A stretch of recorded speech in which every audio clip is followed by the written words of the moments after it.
Bonjour à tous, je suis Johanna Cohen du cours Anna. Le cours Anna est une école des arts de la scène située à Neuilly-sur-Seine, Boulogne-Billancourt et Paris 16e. Le cours Anna, ce sont des cours de théâtre, des cours de comédie musicale, des cours de danse, des cours de stand-up, des cours d'improvisation. Le cours Anna, c'est du plus petit de 3 ans jusqu'à ce que tu puisses tenir debout. Le cours Anna, c'est également des podcasts. Des films qui ont été adoubés par la critique, des pièces de théâtre dont il a assuré la mise en scène, des rôles au cinéma, une carrière bien remplie. Il fait partie aujourd'hui des incontournables du théâtre et du cinéma. Il a eu la brillante idée d'ouvrir 3 écoles de théâtre en Israël, ce qui lui permet de réaliser ce qui le tient le plus à cœur, la transmission.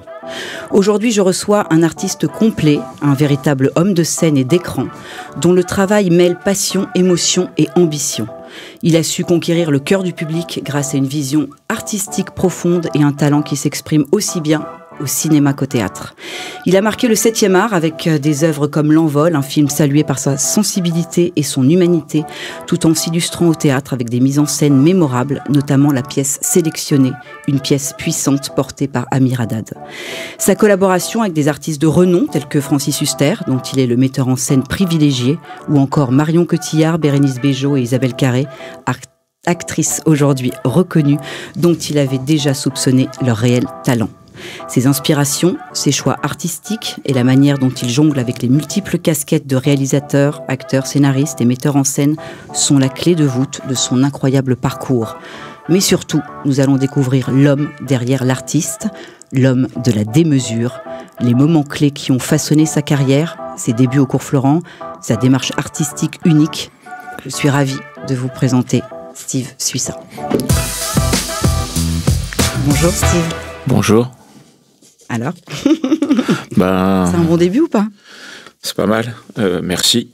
Merci de trouver ces mots qui me permettent d'avoir un regard dans le rétroviseur et d'être aussi élogieuse sur ce que je tente de faire depuis 35 ans avec ce que je suis et avec ce qui pourrait me donner le sentiment de cette envie de réparer mon envie d'être aimé, on va dire. Moi, je te connais depuis plus de 20 ans maintenant. Et déjà, merci, vraiment merci d'être là. Moi, je suis très, très, très admirative de tout ce que tu as pu faire depuis toutes ces années. Merci. Vraiment. Donc, merci. Moi, j'aimerais quand même reprendre un peu tous ces débuts. Toi, tu as commencé par des emplois un peu physiques à Rungis pour financer tes cours de théâtre. Quels enseignements tires-tu de cette période un peu de ta vie?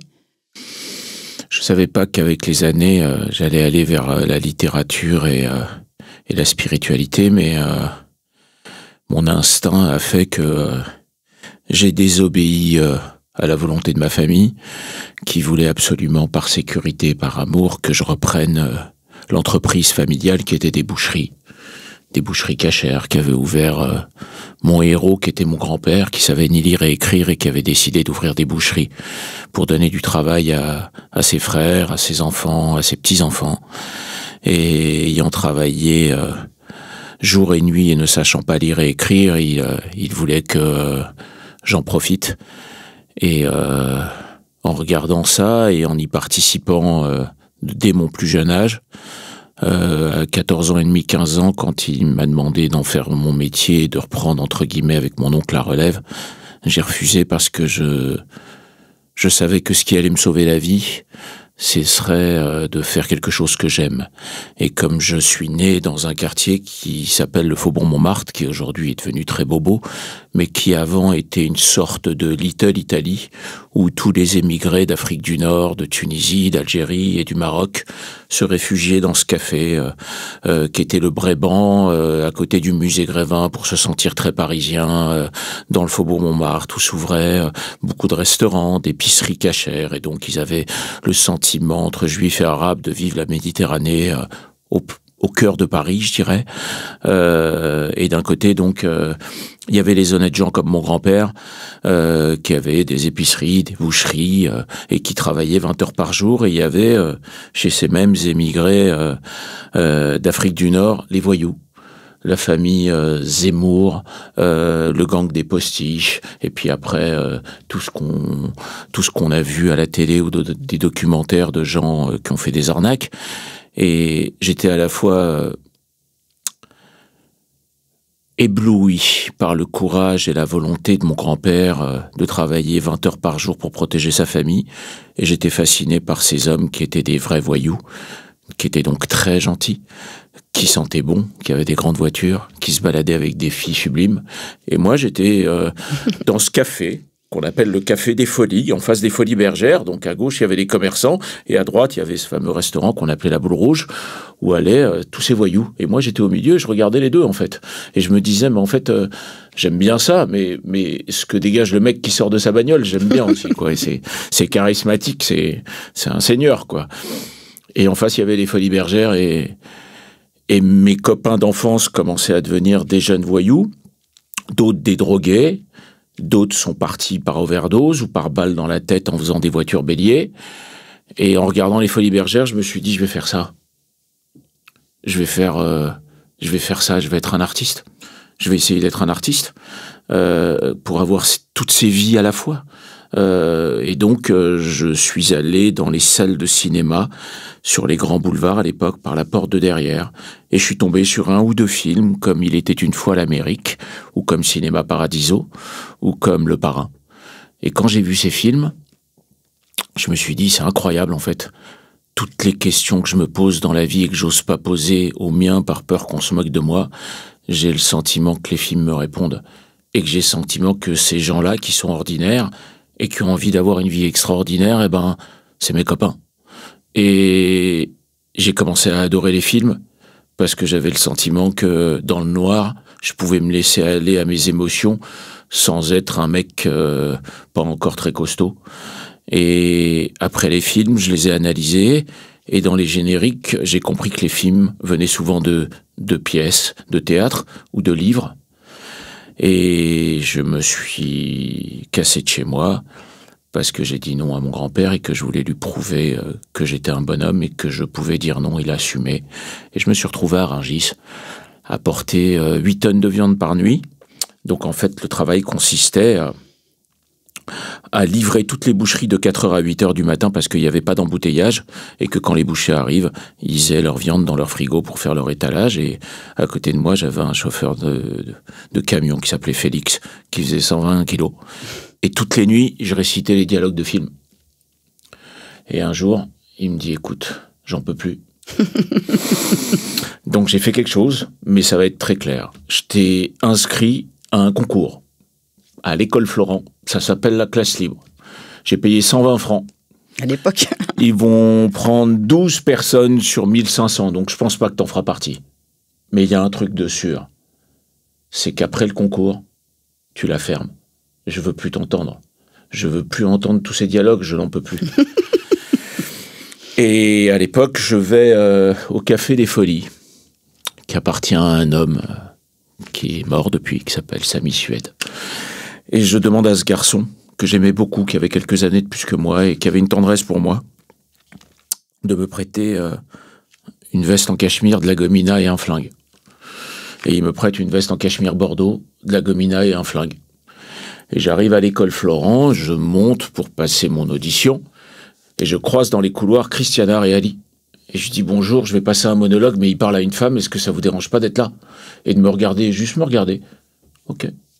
Et je rentre, il y a des gradins, et je vois deux mecs, je savais pas qui c'était, donc Francis Huster et François Florent. Et je dis bonjour, je vais passer une scène du Parrain. C'est une scène du Parrain 2, où il y a Diane Keaton qui regarde Al Pacino et qui lui dit en fait que elle va avorter parce qu'elle veut pas faire encore un fils qui sera un voyou. Et il y a François Florent qui se lève et qui me dit, jeune homme, vous allez redescendre, vous faire rembourser et partir. On n'est pas en Amérique ici, c'est une école de théâtre, c'est pas une école de cinéma. Donc, Je dis, mais monsieur, moi je suis pas allé à l'école, quoi. Donc je regarde des films, j'ai appris des dialogues, je sais pas ce que c'est, moi, une pièce de théâtre. Et il me dit, bah, sortez, allez vous faire rembourser, partez. Et Huster lui dit, non, non, non, non, laisse-le passer. Laisse-le passer. Il dit, ok, allez, allez-y. Et ils avaient une technique que je connaissais pas, c'est que quand les candidats passaient, ils parlaient en même temps pour les déconcentrer. Et donc je commence à passer ma scène, et je pars comme ça au quart de tour, très maladroit. Et tout d'un coup, il dit, alors, qu'est-ce que tu fais ce soir, machin, tout ça. Et moi, dans mon éducation un peu psycho-rigide du Faubourg Montmartre, quelqu'un qui parle pendant que vous faites quelque chose, ça s'appelle un manque de respect, quoi. Et je me retourne une ou deux fois en faisant... du style, je parle, quoi. Et il continue, et là, j'ai mon cerveau qui fait un tour, et je sors le flingue, et je mets 2 balles par terre. Christiana Reali hurle, elle sort, les portes ouvertes, Huster tombe, Florent me dit dehors, et je me retrouve là avec les anciens élèves, et à l'époque je crois que c'était Yvan Attal, je crois pas, je suis sûr, et tout le monde me dit mais va-t'en quoi, pars, mais va-t'en quoi. Et j'habitais une chambre de bonne à l'époque, et 2 jours après, en rentrant de Rungis, j'ai un message sur ma boîte vocale qui est « Bonjour, je m'appelle Francis Huster, vous m'avez vu il y a 2 jours. Votre passage était un peu compliqué, mais j'ai décidé de vous prendre en classe libre. » Voilà. Et ça a commencé comme ça, en fait. Incroyable. Ouais, pas commun. Et en fait, je crois que c'est un moment d'inconscience où j'ai eu le courage d'être moi. Et je pense que quand ça me revient, et quand des fois j'ai des doutes, je me dis en fait que faut oser être soi. Juste soi. Juste soi, et ce qu'on est, avec tous nos défauts, je pense que ça suffit. Et voilà. Donc tu intègres la classe libre? J'intègre la classe libre. Je m'aperçois très vite qu'on me regarde de façon particulière parce que j'arrive à 8h30 du matin un peu énervé. Je me ronge les ongles parce que le sang rentre dans les ongles de la viande que je transporte, même si elle est très froide. Et donc je sens que je suis rempli d'un mal de vivre assez profond, de complexe. Je me trouve gros, lourd, brutal. Tu as conscience de ça? Ouais. Je le vois parce que je fréquente pas beaucoup de gens. Dès que j'ai un malaise, je vais marcher. J'entends une musique, j'ai les larmes aux yeux, mais je me cache. Donc je prends conscience que je suis décalé. Et je tente, par une posture maladroite, de faire le mec très balèze et très fort. Donc ça me joue des tours parce que je donne une image de moi qui n'est pas moi. Comme ça, de mec très fort, qui maîtrise tout, très costaud, très... je rajoute en plus à tout ça le fait de faire de la boxe. Donc on me donne que des rôles à la Brando, ou à la Phèdre, ou comme ça, de mecs qui plaquent des mecs contre le mur en plein cours, qui cassent des chaises, des bureaux. Donc... voilà, ça m'isole encore plus, mais j'en prends pas conscience, moi. Je me dis, voilà, je vais aller chercher la confiance en moi comme ça. Comment es-tu tombé amoureux du théâtre en plus du cinéma? Il y a une pièce qui t'a... Ouais, je lis à un moment Le baiser de la veuve d'Israël Horowitz. Eh oui. Et c'est Isabelle Nanty à l'époque qui me donne la scène à travailler, et je trouve ça formidable parce que c'est un mec comme moi. C'est un mec qui fait croire qu'il est fort, à part qu'il est aussi fort qu'hypersensible, et pour cacher son hypersensibilité, il se montre comme quelqu'un de très protecteur et uniquement fort. Et en fait, c'est un romantique, c'est un amoureux, et il y a une fille... qu'il a toujours aimé, à qui il a jamais su le dire, et c'est 2 mecs qui travaillent dans un entrepôt, et cette fille revient après 15 ans, et c'est une très belle pièce, un trio comme ça, et tout d'un coup, en tentant d'apprendre un fameux monologue dans cette pièce, je m'aperçois de chaque mot, je les discerne, je les écris pour les mémoriser, je m'enregistre et je les écoute dans un casque. Et je m'aperçois de la puissance des mots, des silences entre les mots, de la façon de les dire. Je me dis que si c'est quelqu'un d'autre qui le fait, ce sera pas du tout la même scène. Et à ce moment-là, je m'aperçois de la cohérence que doivent avoir ce qu'on dit, ce qu'on fait, les mots, le corps, les silences, l'écoute de l'autre. Et c'est un déclic de plein de choses. C'est une révolution totale. C'est-à-dire que je continue à travailler pour gagner ma vie et j'achète des livres. Je fais une bibliothèque qui devient le truc le plus cher que j'ai.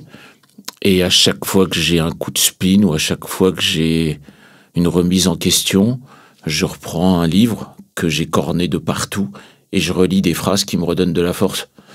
Et je me perçois là, tout d'un coup, que je rattrape mon retard et que c'est pas du tout l'envie de devenir un intellectuel, mais l'envie de prendre confiance en moi et de me donner du courage en allant chercher des auteurs ou des personnages où j'ai l'impression de ressentir la même chose qu'eux, à part que j'ai pas les mots.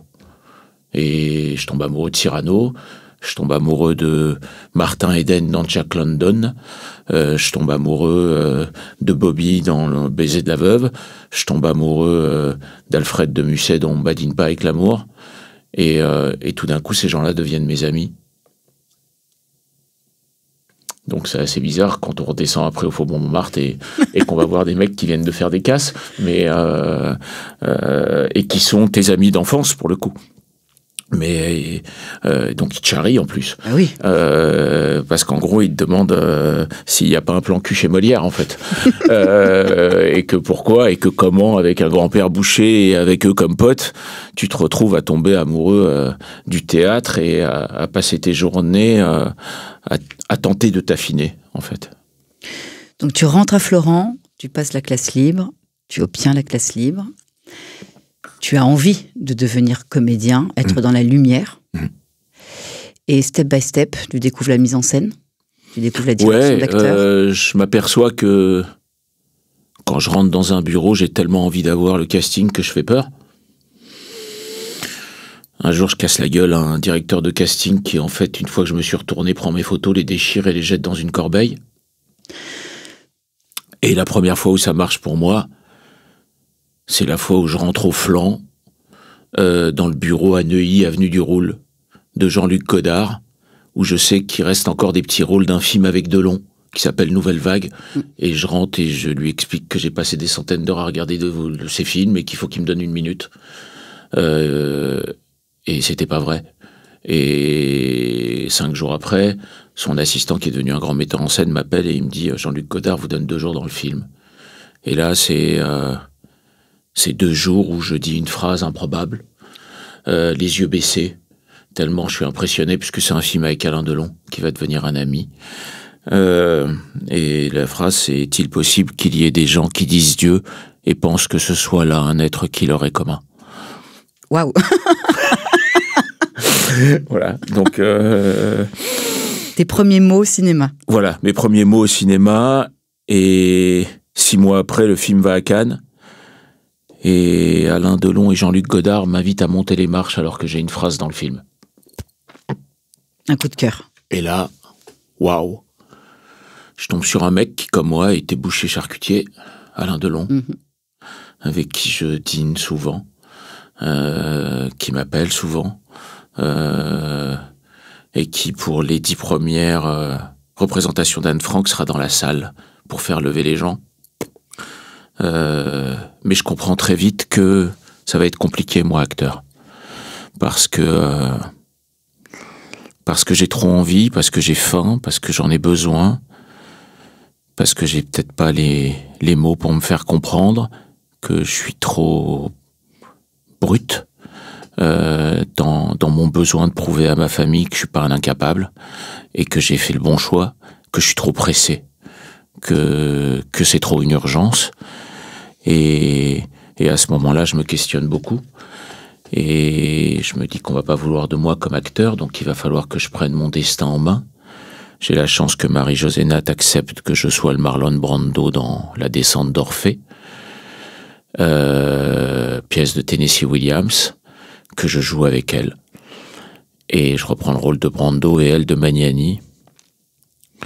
Et pour te dire à quel point je contrôle pas cette émotion vulnérable qui est en moi, le soir de La couturière, puisque c'est un jeune mec qui arrive complètement perdu et une femme mariée qui n'aime plus son mari va tomber amoureuse de cet homme aussi fort que fragile. Je la prends dans mes bras et je sens qu'elle est amoureuse de moi et ça me touche tellement qu'elle m'aime que je la serre dans mes bras, Marie-Josée Natt, et que le soir de La couturière, la serrant tellement fort, je lui casse 2 côtes. Donc tu vois, c'est un peu parti, voilà. Et on joue cette pièce 100 fois et je m'aperçois que sûrement je vais peut-être avoir plus de place au théâtre. Donc j'ai la chance d'enchaîner les pièces comme acteur et ça me suffit pas.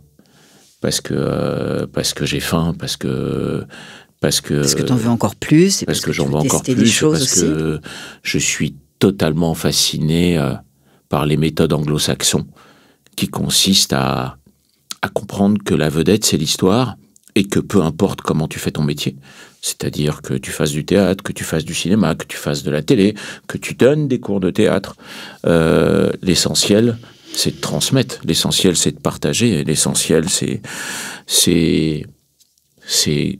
la vie en accéléré. Je crois que d'être artiste, c'est un truc génial, c'est qu'en fait tu t'accapares du temps et que suivant la vision que tu as sur le monde, tu vis ta vie et pas celle de quelqu'un d'autre.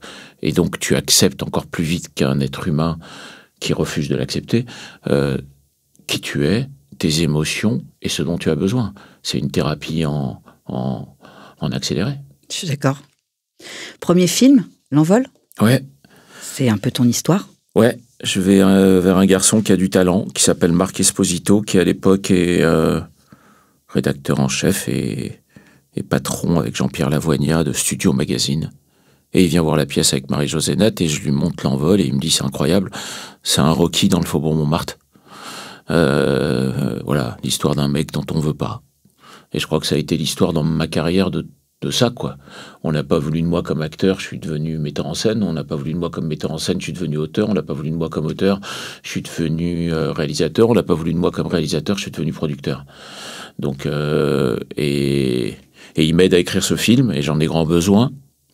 Je fais ce film avec 3 francs 6 sous, avec un producteur qui s'appelle Thierry Navassel, qui a fait une carrière à M6. Et tout d'un coup, je décide de faire un casting complètement d'inconnus à l'époque, parce que c'est des gens qui cherchent à être connus, donc je voulais pas d'acteurs connus. Et par rapport à ce côté tête dure, j'ai pas de financement, quoi. Bien sûr. Mais bon, je découvre Clémence Sibony pour son premier grand rôle, Isabelle Carré, Isabelle Nanty, Laurent Deutsch, Francis Huster, et je fais un film maladroit, mais sincère. Qui fait parler. Qui fait parler. Et ce film ne trouve pas de distributeur. Je décide d'en monter 20 minutes. Après ce film, je fais un arrêt cardiaque, puisque j'ai pas de financement, donc je tourne la journée, je monte la nuit. Donc le lendemain du dernier jour de montage, je tombe. Donc je frôle la mort. Et quelques mois après, je fais des festivals avec ce film. Et j'ai un prix à Sundance. Et j'ai le prix de la mise en scène au festival de Moscou, remis par Vladimir Poutine en 2000. Probable. Plutôt improbable. Et grâce à ça, M6 rachète le film et donc paye toutes mes dettes et me permet d'envoyer à chaque acteur, jusqu'au plus petit, et à chaque technicien, jusqu'au plus petit, le complément de salaire. Pour rester digne et les remercier de m'avoir fait confiance. Voilà. Et ensuite, on enchaîne plusieurs films. Cavalcade. Le Grand Rôle, avec Bérénice Bejo, qui a un premier grand rôle dramatique. Stéphane Fraisse, Peter Coyote, Valérie Benguigui, François Berléand. Cavalcade, avec Marion Cotillard, Titoff, Richard Boringer, Bérénice Bejo. Après, je réalise des téléfilms pour M6. Après, je fais un autre film qui s'appelle Mensch. Et je m'aperçois qu'en fait, j'adore diriger les acteurs, mais j'aime pas trop qu'on m'impose des distributions. Et que le cinéma, c'est un peu ça, voire beaucoup ça. Surtout en France, où on est peut-être le seul pays au monde où l'histoire n'est pas la vedette, mais qu'on va voir un film pour une vedette. Donc, comme mon tempérament est celui de quelqu'un qui n'aime que prendre des risques, je décide de faire du théâtre parce que je peux prendre des risques au théâtre, parce qu'ils sont viables, parce que c'est beaucoup moins d'argent, c'est beaucoup moins financier, ça reste des risques humains, où on peut hypothéquer sa maison, mais au moins, si on hypothèque sa maison, on peut faire la pièce. Tandis que même si on hypothèque sa maison, si on en a une, même petite ou grande, on peut pas faire un film. Donc, je me dis que ce sera plus rapide, que ça correspondra plus à mon urgence, et surtout, dans ma tête, quand je vais au théâtre, j'ai toujours peur de m'embêter. Je me dis que je vais faire des mises en scène où des gens comme moi, qui viennent de milieux populaires, ou des gens comme moi qui n'ont pas envie de se prendre la tête, vont trouver un plaisir à aller au théâtre et une découverte en allant au théâtre et en voyant quelque chose en live qui va pas leur prendre la tête et qui va pas leur laisser l'idée de se dire qu'il faut être très cultivé pour aller au théâtre. Donc je monte des pièces de Il était une fois le Bronx, où De Niro me laisse les droits parce que je l'ai croisé un jour où j'ai fait une journée de tournage sur Ronin. Un mot? Ouais, un mot. Un café. Un café. À ce moment-là, Francis Huster, mon ancien professeur, lit le texte et sait que des grands acteurs de cinéma veulent le faire et il me demande de le mettre en scène dans une pièce qui n'est pas du tout son répertoire. Ben non, pas du tout. Pas du tout. Mais il était exceptionnel. Je suis venue voir la pièce, jouer autant de rôles. 27. Ouais. Et là, il a une grande intelligence, c'est-à-dire qu'il me laisse transformer son jeu théâtral en un jeu très intime et très intérieur. Et là, c'est une surprise pour les gens, pour lui, pour moi, pour le public. Et à ce moment-là, Éric-Emmanuel Schmitt vient voir. Il trouve Huster incroyable. Il me propose le journal d'Anne Frank que nous mettons des mois à monter. Il faut acheter un théâtre pour monter la pièce. Ce qui se passe avec le théâtre Rive Gauche, où je participe. Et on devait faire 50 représentations et on en fait 400. Parce que tout le monde pensait voir une petite fille agoniser pendant 1h30 et c'était juste l'histoire d'une petite fille. Je me suis reconnu un tout petit peu, qui voulait devenir écrivaine et dont ses parents se moquaient, et qui est devenue sûrement l'une des plus grandes écrivaines du monde, et l'enfant chéri du monde entier. Et après Anne Frank, ça s'enchaîne. Et là, j'ai le sentiment qu'il va falloir que je rattrape toutes ces années de pâté de maison où j'ai rêvé tout seul. Donc, je m'énerve un peu, mais positivement.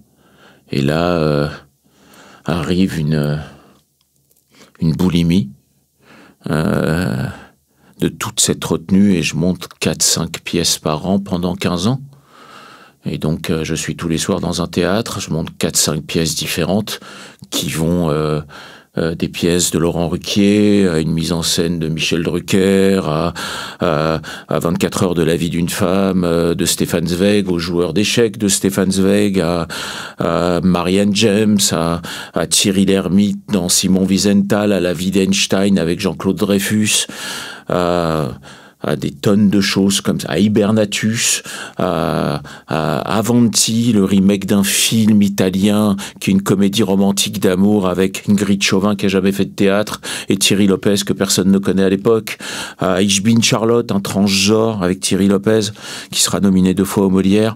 Et là, je pars dans des choses que j'aime, qui m'inspirent, qui sont très différentes, mais où j'ai une envie comme ça de générer des équipes, de révolutionner le théâtre, d'aller là où moi-même je ne m'attends pas, jusqu'à monter la flûte enchantée de Mozart dans tous les châteaux de France, ou Carmen à l'Opéra Bastille. Et voilà. Et là part une boulimie de travail. Encore une fois, une envie d'être aimé. Et d'aimer ces œuvres et de leur donner un nouveau regard, une nouvelle vision, d'aller chercher des acteurs et de les transformer et de les pousser à faire ce qu'ils n'osent pas faire. Voilà. Une séance de travail avec Steve Suissin. Ouais. Ça se passe comment? Il y a une exigence, encore une fois, qui est souvent à l'état brut. Jamais avec quelque chose de méchant. Mais à l'état brut. Je suis fasciné quand je vois la leçon de piano, quand je vois des extraits de Chaplin où en fait il y a pas de mots, ou des films de Wong Kar-wai où il n'y a pas de mots et en fait il y a une émotion tellement forte qui transparaît du corps, qui sort, qui respire. Donc je suis fasciné par l'idée de me dire que l'acteur, il doit être autant corporel que cérébral. Et je suis fasciné de me dire que quand je vois Le Parrain, et que je finis par le voir 72 fois, je vois que Coppola, il filme que celui qui écoute, en fait. Et c'est comme dans la vie. C'est-à-dire que si vous tombez sur quelqu'un qui sait vous écouter, il faut jamais le perdre. Parce que ce sera votre meilleur ami, votre meilleur amant, votre meilleur amoureux ou amoureuse, votre meilleur partenaire, parce que c'est magnifique d'écouter avec autant de candeur que de parler. Et je tente de diriger mes acteurs comme ça, avec la générosité de l'écoute, avec le corps, avec les vibrations, avec les énergies. Donc tout ce qu'on n'a pas fait avec moi, j'essaye de le faire avec mes acteurs. Et c'est très entier, c'est très exigeant. Donc ça parle pas à tout le monde, et je le comprends. J'ai pas eu souvent les bonnes façons de me faire comprendre. Donc il y a des fois où ça s'est passé moins bien. Mais quand ça se passe bien, c'est génial. C'est-à-dire que Jacques Rouvérolis, qui est pour moi le plus grand éclairagiste du monde, et je pèse mes mots, puisque Johnny Hallyday comme Barbara ne rentrait pas sans lui sur scène, et sans être éclairé par lui. J'ai fait 42 pièces avec lui. Et pour rien au monde, j'irai voir le travail de quelqu'un d'autre. Ça me va. Donc je vais pas bouger. Ça me va. Voilà. Est-ce que ça s'est compris? Je sais pas. Est-ce que le public l'a identifié? J'espère. Mais en fait, je pense que je me suis jamais fait un énorme nom dans la mise en scène, dans le sens bankable. Parce qu'en fait, pour moi, la mise en scène est un travail ingrat. Et le travail que j'ai fait, il est intérieur. C'est-à-dire, en gros, s'il y a quelque chose de raté, c'est à cause de moi. Et s'il y a quelque chose de réussi, c'est pas grâce à moi.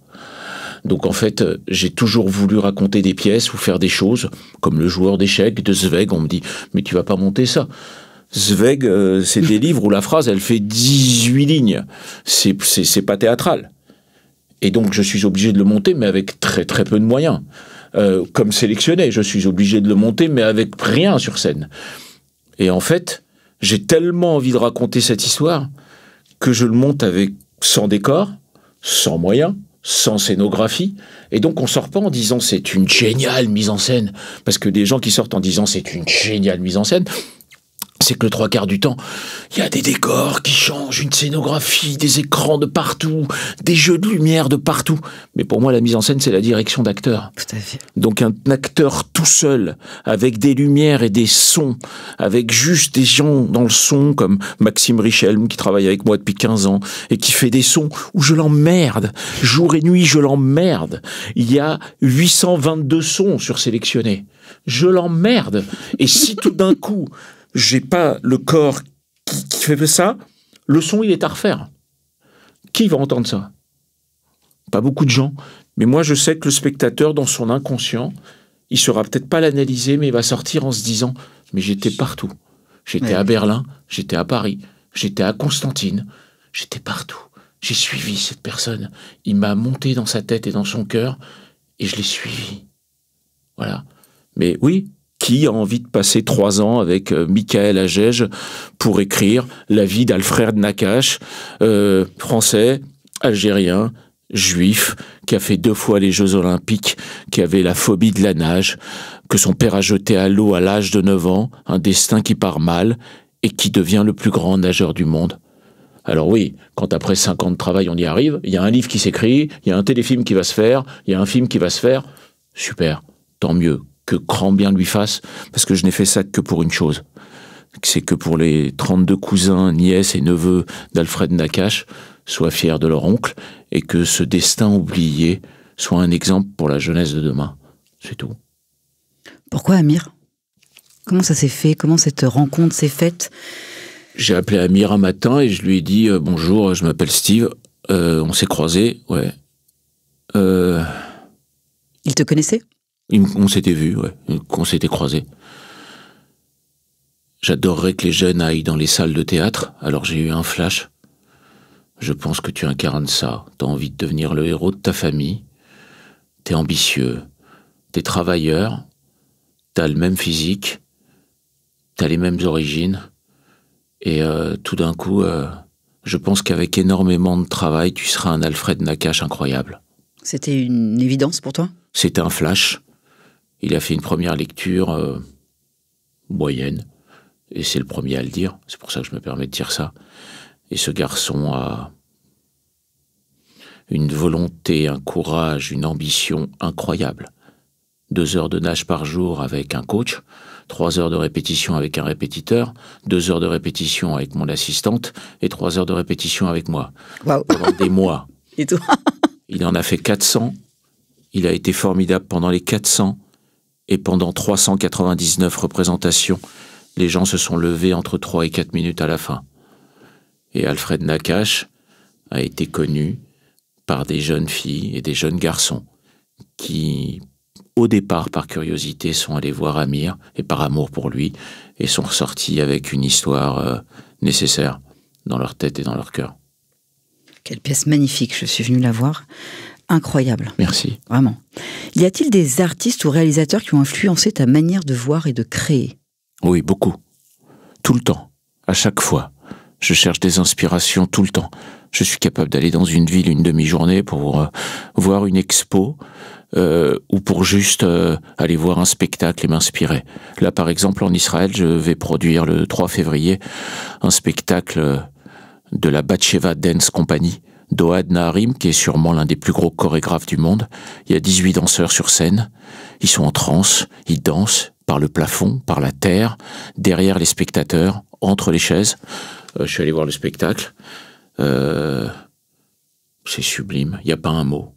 De la musique, 18 danseurs, 17 origines différentes. Waouh. Une claque. Waouh. Et voilà, et des films, de la musique, des opéras, toujours des destins. Je suis à la recherche de ça constamment. J'ai besoin d'apprendre tout le temps. Si je ne me construis pas, ce qui se passe dans le monde m'effrite, m'énerve, m'abîme, me détruit. Donc il faut tout le temps que j'apprenne et il faut tout le temps que je sois en chantier. Tout le temps, c'est pour ça que j'aime tant les travaux. Tout le temps.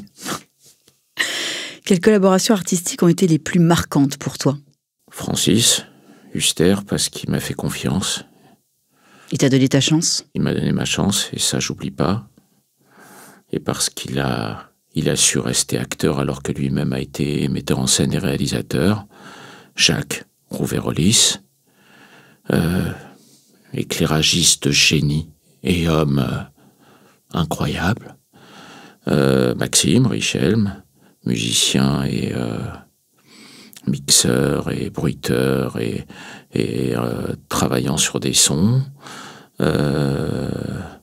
Aujourd'hui, dans mes émissions du dimanche matin, Isabelle Sarda, ma directrice de production, qui écoute et qui supporte l'insupportable.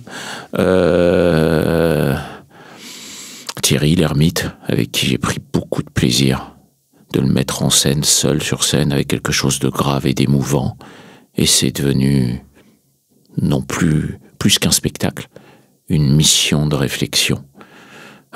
Thierry Lopez, avec qui j'ai travaillé de pièce en pièce avec une confiance absolue, et beaucoup d'autres collaborateurs et des auteurs que j'ai pu rencontrer ou pas rencontrer, parce que tout part de là. C'est-à-dire, Michael Agege, avec qui je travaille sur des textes, mais tout part de là. C'est-à-dire que je commence à rêver à partir d'un univers, donc de ce qui peut être écrit ou dans ce que je pousse des auteurs à écrire.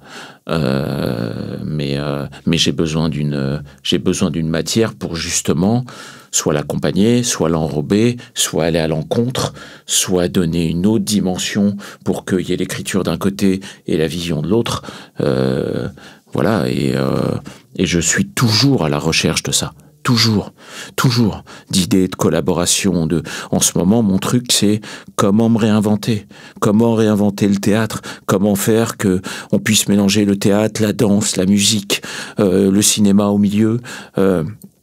Voilà, quand je crée une pièce sur la vie de Vladimir Horowitz, dont très peu de gens savent qui c'est, mais ça a été le pianiste du siècle, je mélange cinéma avec 3500 images.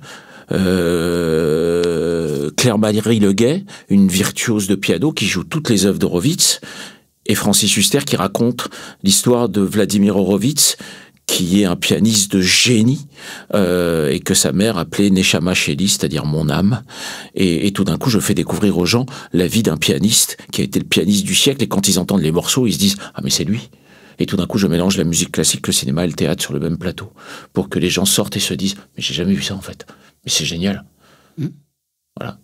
Je tente tout le temps de trouver des façons de me réinventer, donc de réinventer pour me surprendre et donc surprendre les spectateurs qui aujourd'hui sont tellement gâtés. Il y a plus de gens qui écrivent que de gens qui lisent. Il y a 488 spectacles à Paris. Il y a 22 films qui sortent par semaine. Il ne faut pas se contenter d'avoir un casting et de faire de la promo. Il faut donner des choses. Pour se nourrir et pour nourrir les autres et pour nourrir son âme. Sinon, au bout d'un moment, on fait des coups. Et bon, ok, super, mais ça reste pas. Ça reste pas, je suis d'accord. Non. Un conseil que tu pourrais donner à un jeune artiste qui aurait envie de se lancer dans ce métier? D'écouter son cœur, de jamais abandonner s'il n'a pas d'autre issue, parce que s'il a une autre issue, et s'il a un moyen de faire autrement, il fera autrement, parce que c'est trop compliqué de se remettre en question 42 fois par jour. De mettre les mains le long de son corps, et de pas lutter avec ses défauts, et de mettre ses défauts en avant qui vont devenir ses qualités. Et pour ça, j'ai un exemple magnifique. Sylvester Stallone.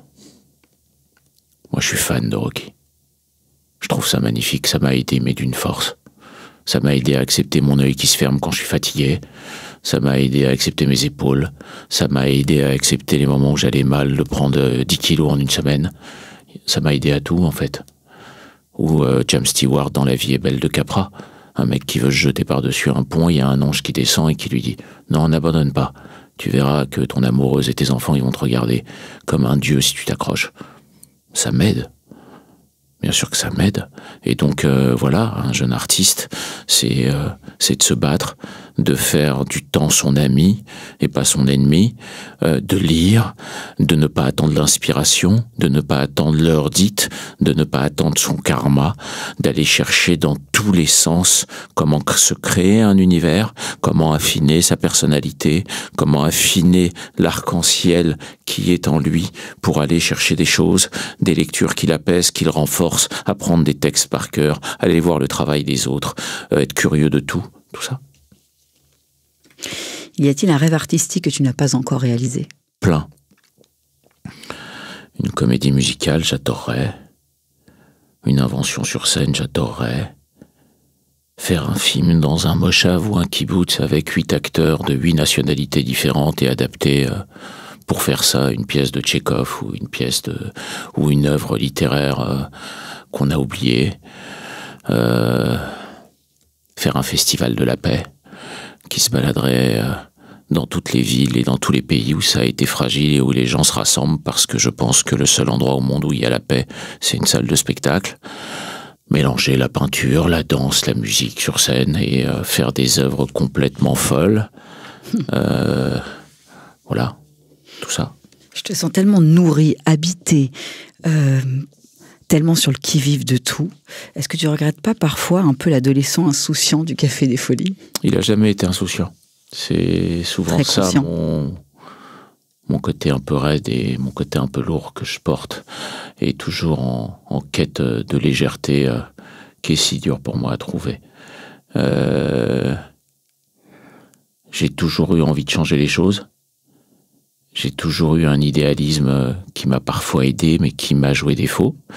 J'ai toujours eu une hypersensibilité que j'ai cachée pendant des années, qu'aujourd'hui j'accepte et que j'assume, mais qui est un joyau quand on est bien entouré et compris, et qui est une énorme souffrance quand on n'est pas compris et pas bien entouré. Mais c'est pas la faute des autres, hein. C'est nous qui décidons de qui nous entourons et de avec qui on parle. Donc c'est soi. Mais oui, je pense sincèrement que le mot culture n'est pas compris des gens qui n'aiment pas l'intellect, mais je pense sincèrement que l'art accessible peut sauver le monde. Je suis persuadé que la culture, et prenez-le comme vous voulez, dans le sens où vous voulez ce mot, quelque chose où on apprend quelque chose. Pretty Woman peut être de la culture, si vous voulez. Que la culture et l'éducation sont les deux seules choses qui peuvent changer le monde. J'en suis sûr. Et quand tous les dimanches je fais une émission sur le judaïsme sur France Télévisions, c'est pas pour parler de mes origines ou c'est pas pour revendiquer des valeurs auxquelles je crois. C'est pour partager, apprendre et transmettre à 99% du public, parce que je vois les audiences et je vois les centaines et les milliers de mails que je reçois qui sont pas de gens de ma confession et qui ont une porte ouverte sur un univers qu'ils connaissent pas et se servent de certaines valeurs et de certaines philosophies de vie pour trouver une autre façon de penser. Là, je me sens utile. Là, tout d'un coup, je me dis, mais voilà, super. Je parle pas aux gens qui pensent comme moi. Je parle à d'autres gens et j'ouvre des portes. Je fais des ponts d'amour. Et donc, je construis. Et donc, je suis un bâtisseur artistique. Et donc, tout d'un coup, ça peut construire des mentales. Ça peut construire des vies. Ça peut apporter à des gens qui regardent ces spectacles, ces films ou ces émissions un déclic. Parce que si dans chaque destin qu'on trouve incroyable, il y a un point commun, c'est l'audace. Voilà. Qu'on passe de Steve Jobs à Elon Musk, en passant par Spielberg ou Picasso, le seul truc qu'ils ont en commun, ces 4 personnes, c'est d'avoir eu, à un moment, l'audace de vivre leur vie et pas celle de quelqu'un d'autre. Tu travailles actuellement sur un documentaire avec le docteur Alain Toledano, c'est bien ça, autour de la santé culturelle. Du coup, comment tu vois le lien entre la culture et le bien-être? Ouais, ça c'est son idée, mais j'ai demandé à leur initiative à des patients atteints du cancer et à des docteurs, 10 docteurs musulmans, 10 docteurs catholiques et 10 docteurs juifs, de m'accompagner dans un voyage en Israël où on est passé de la mer Morte à Yad Vashem. On en a fait une émission qui s'appelait En route vers la paix. Et ces gens-là étaient dans les rues de Jérusalem, tous en larmes. Et il est persuadé plus que moi, parce qu'il y a une théorie médicale qui est en train de se monter.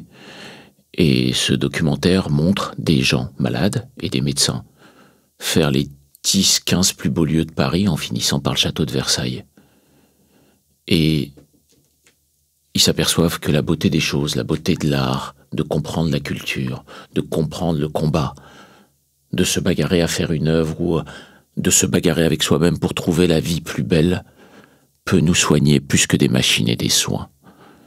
Et que la beauté d'un certain monde et la beauté de la culture peut nous aider à nous trouver plus beaux et donc à nous réparer et nous soigner. Aujourd'hui, 3 écoles en Israël? Ouais, 3 écoles en Israël et depuis 8 mois avec le FSJU Israël, Richard Audy et Myriam Fetita, nous nous occupons de centaines d'enfants qui ont été délocalisés ou qui sont aux frontières, qui ne veulent plus voir de psychologue ou de psychiatre. Et donc, pendant 10 jours par mois et pendant des années, je leur ai promis, et je me suis promis, d'aller leur donner des cours en hébreu sur tout ce que vous faites. La danse, le chant, le théâtre, l'improvisation. Et ils ont accepté. Et c'est bouleversant. On se retrouve avec des enfants qui se connaissent des fois, qui se connaissent pas, russes, yéménites, druzes, musulmans, juifs, israéliens. Et ils passent des scènes avec des gros baffes, des musiques, des dialogues, des impros, des textes qu'ils ont écrits, de la danse. Et on les dirige, et on leur fait retrouver le sourire, et on leur fait oublier ce qui leur arrive, et on leur donne la force de continuer et d'accepter l'endroit où ils vivent, et on leur fait prendre confiance en eux, et on les fait croire au lendemain. C'est incroyable. C'est-à-dire que à la fin de chacune de ces journées, je sais même pas quoi faire.